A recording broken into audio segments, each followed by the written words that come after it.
Bonjour à tous, chers étudiants. Bienvenue sur ce Flash Juris numéro 3, proposé par Subbaro, dans lequel je vais évoquer les lanceurs d'alerte et plus précisément dans le cadre des lanceurs d'alerte, les innovations qui s'appliquent depuis le 1er janvier 2018. S'agissant des lanceurs d'alerte, les lanceurs d'alerte font l'objet de plusieurs définitions.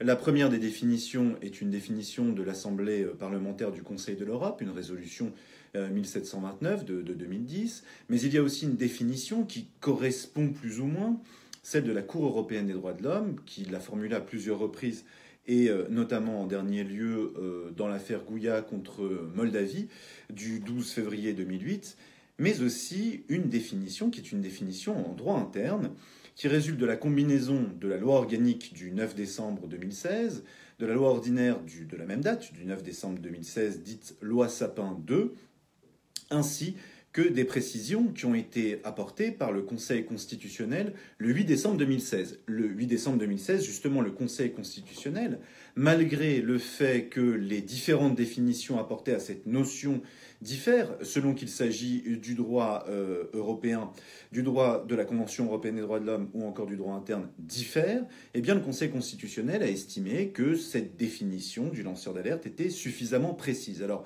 on pourrait passer beaucoup de temps sur cette notion en elle-même de lanceur d'alerte, sachant que vraiment la condition en droit interne, c'est vraiment l'aspect désintéressé et de bonne foi du lanceur d'alerte.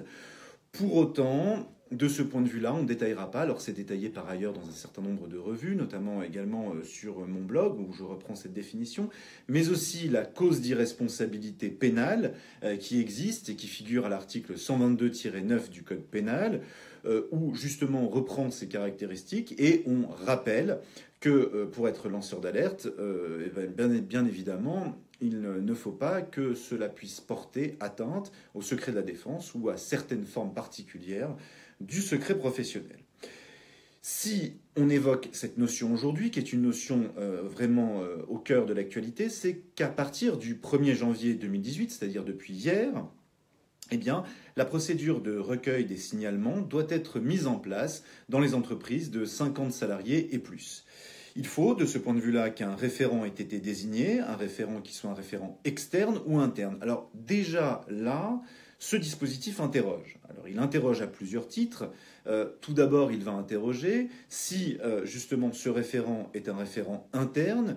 Celui-ci pourra-t-il jouir de la possibilité d'être suffisamment indépendant pour traiter de ce signalement ? S'il s'agit d'un référent externe, là où ça pose une difficulté, c'est par rapport aux professions réglementées, je pense là notamment aux avocats.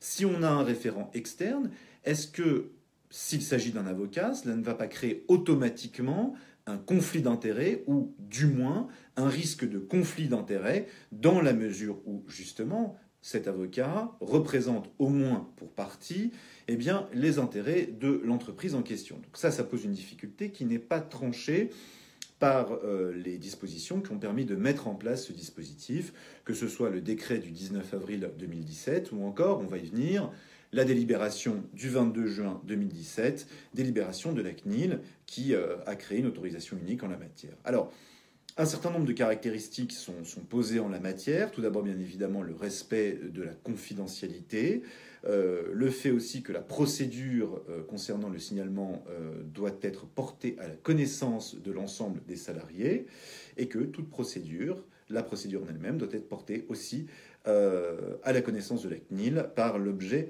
d'une déclaration. Voici l'état du droit positif tel qu'il entre en vigueur. Bon. Alors, d'ores et déjà, on peut s'interroger sur les limites de ce droit positif.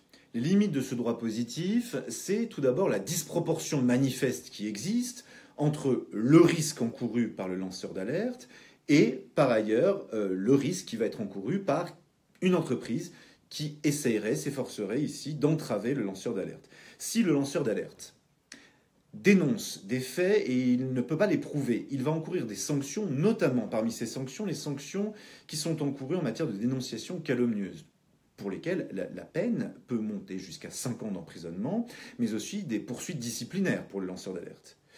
A l'inverse, s'il y a un non-respect de la confidentialité, c'est-à-dire s'il y a divulgation du nom du lanceur d'alerte, ce qui ouvre la porte à des pressions, bien évidemment. La sanction encourue n'est simplement qu'un délit de 2 ans. Par ailleurs, s'il y a un obstacle à la transmission de l'alerte, là, la peine encourue n'est que de 1 an. On voit là une disproportion manifeste. Tout lanceur d'alerte va hésiter, bien évidemment, à 2 fois avant de pouvoir lancer une alerte.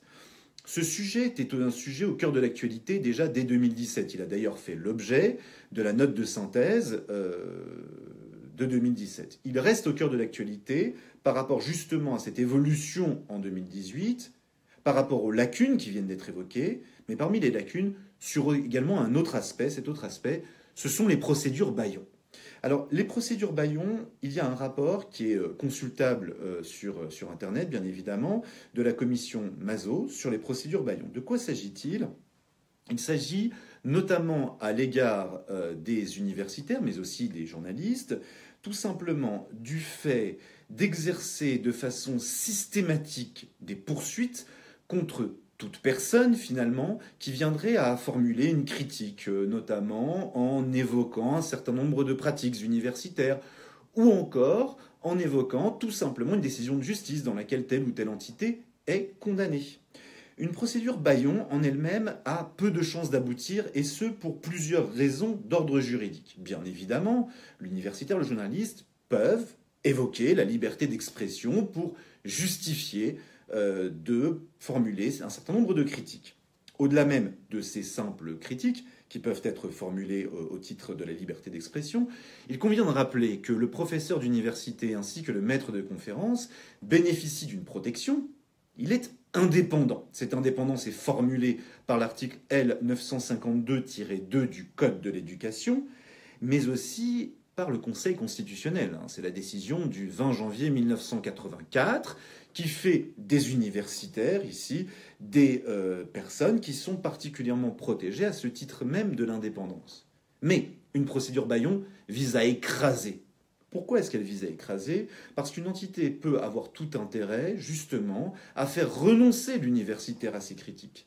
N'a-t-on pas vu ici ou là tel ou tel universitaire, en raison d'un livre qui aurait un petit peu dérangé, ou encore en raison de critiques formulées contre tel ou tel corrigé officiel, évoquer justement ces critiques, les formuler à haute voix. Les réseaux sociaux souvent sont porteurs de ce type de critiques, je pense notamment à Twitter, et puis dans la minute qui suit, devoir les retirer sur une pression qui est une pression hiérarchique avec menace de sanctions derrière. S'agissant de ces procédures bâillons, la commission Mazot insiste bien sur le fait que la protection n'est pas une protection de ce point de vue-là, que ce soit d'un point de vue pratique ou théorique, optimale. Cette protection mériterait d'être renforcée. Pourquoi ? Parce qu'au-delà même des difficultés qui ont trait à la liberté d'expression, à l'indépendance, un autre problème se pose, c'est celui du procès équitable. Lorsque, face à une personne, une entité ayant des moyens colossaux se déchaîne, il est particulièrement difficile de résister à une telle pression. Dès lors, c'est le problème d'égalité des armes qui se pose, mais aussi des droits de la défense. Et, de façon générale, l'on constate de ce point de vue-là que souvent, certains préfèrent renoncer plutôt que d'évoquer ou de formuler à haute voix un certain nombre de critiques, ce qui est dommageable dans le cadre d'une démocratie. Voilà pourquoi cette thématique des lanceurs d'alerte est une thématique qui reste au cœur de l'actualité et qui le sera tout autant en 2018. Je vous remercie pour ce nouveau numéro. Je tiens également à remercier Robin pour sa prestation de la semaine dernière. Et vous le verrez la semaine prochaine, nous aurons un nouvel invité pour, cette fois, évoquer la liberté d'expression et le terrorisme avant de nouvelles thématiques. N'hésitez pas, que ce soit sur ce Facebook Live en lui-même ou encore à l'occasion sur la chaîne YouTube de Subbaro ou la mienne, à réagir, à évoquer des thématiques que vous souhaiteriez voir abordées, voire même des intervenants. Je vous remercie, à très bientôt et encore une fois une nouvelle année en espérant qu'elle vous amène un maximum de réussite et de bonheur.